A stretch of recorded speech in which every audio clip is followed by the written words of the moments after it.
like Lee. Every time we see me on 20s, yeah. In my GOV, spend DA. Today, the GSA in the hot seat on Capitol Hill. Hearings began to find out how and why the agency used your tax dollars to party it up in Vegas, create music videos like this one, and go on vacation.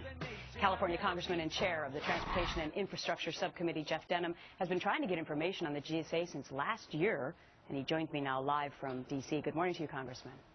Gretchen, thanks for having me back. So bring me up to date. How have you been trying to get this information, and why was it so tough?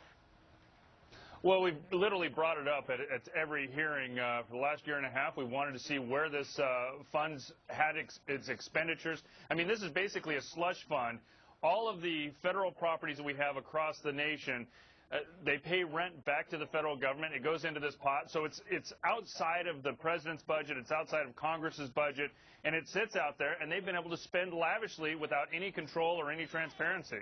The interesting thing is that the General Services Administration, the GSA, is actually the federal agency that's supposed to set the guidelines for other agencies. Do I have that right? Absolutely. So the real question is not only how much abuse is there in GSA, but does this go throughout the administration? So you believe that this could be a culture of waste on the federal level in these agencies, that it just wouldn't be an anomaly that it's only the GSA? No, absolutely. We want to find out how deep this goes, and we want to actually make sure that we put the changes in place so it never happens again. But, you know, I just came back from my district where we've got twice the national average on unemployment, and people are outraged. Outraged that there can be this much waste, but that they can be bragging about it at the same time.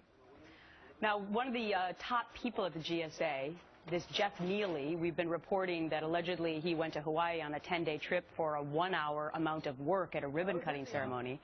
It's my understanding that he will now fifth, so you're not going to get anything out of him, right?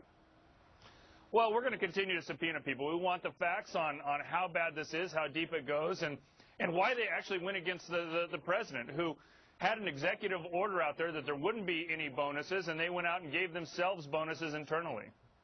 Has this been something that has been escalating over the last couple of decades or the last couple of years, or how do you see it? We certainly believe that, you know, from the whistleblowers that we've had come forward, they've told us that this is something that's happened over the last couple of years. It continues to escalate. I mean, certainly the Las Vegas vacation and the Hawaii and Palm Springs, some of these lavish trips that they've had have been pretty expansive. But we really don't know, and we're going to dig deep and find out how deep it goes, how much abuse has been out there, and then make sure that we make the changes so it's transparent in the future.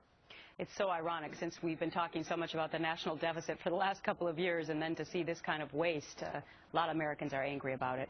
Congressman Jeff Denham, Republican from California, thanks for your time today. Thank you. Well, we've been